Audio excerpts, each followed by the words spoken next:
half of us have a chronic disorder such as high blood pressure or autoimmune disease. Rates of anxiety, depression, PTSD, and addiction are skyrocketing. Why? The roots of these issues and more can often be traced to trauma, adverse childhood experiences, chronic stress, and ultimately, nervous system dysregulation. Meet your autonomic nervous system. Let's call it ANS. ANS takes care of a lot of your automatic functions, like your heartbeat, digestion, and body temperature. ANS also manages your survival and stress response, working to keep you alive when your life is in danger. ANS functions as our built-in detection system, constantly scanning our environment for cues of safety and cues of danger.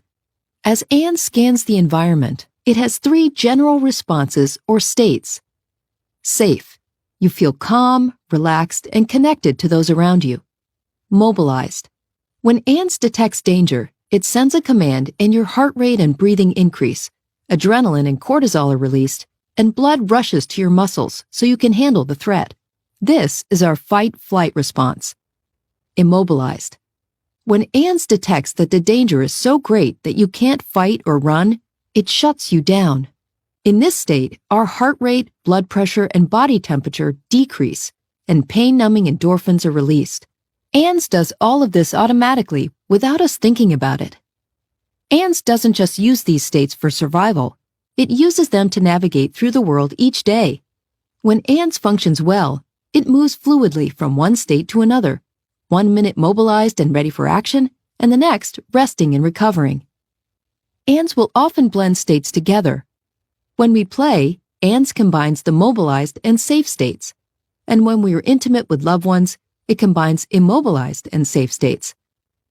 When ANS can stay flexible and fluid like this, it helps us manage and become resilient to stress and negative events. We're able to bounce back and move on. Unfortunately, when we experience trauma and chronic stress, it can keep ANS from functioning in a healthy, regulated, and resilient way, and can keep us stuck in states of survival. A friendly get-together can become frightening. A simple meeting at work can become threatening. For those with a history of trauma and chronic stress, the ANS detection system often becomes faulty, constantly signaling danger even when we are safe. It's like ANS is an alarm system, constantly signaling fire even when there's no smoke and no flames. Consistently living in these survival states can be debilitating, and we often develop adaptive strategies like using drugs, alcohol, food, work, or sex in an attempt to bring regulation and temporary relief. Understanding how trauma impacts us is critically important. There is a whole spectrum of experiences that can be traumatizing and adversely impact ANS, like accidents, assaults, and natural disasters, which are often called shock traumas. There is also developmental or relational trauma, when we experience chronic adversity, abuse, neglect, and lack of safety while growing up. Many other experiences can be traumatizing, including chronic stress, medical procedures, and adverse community environments, like poverty, discrimination, and violence. Additionally, new research in epigenetics shows us that trauma can get passed down genetically at least 3 generations.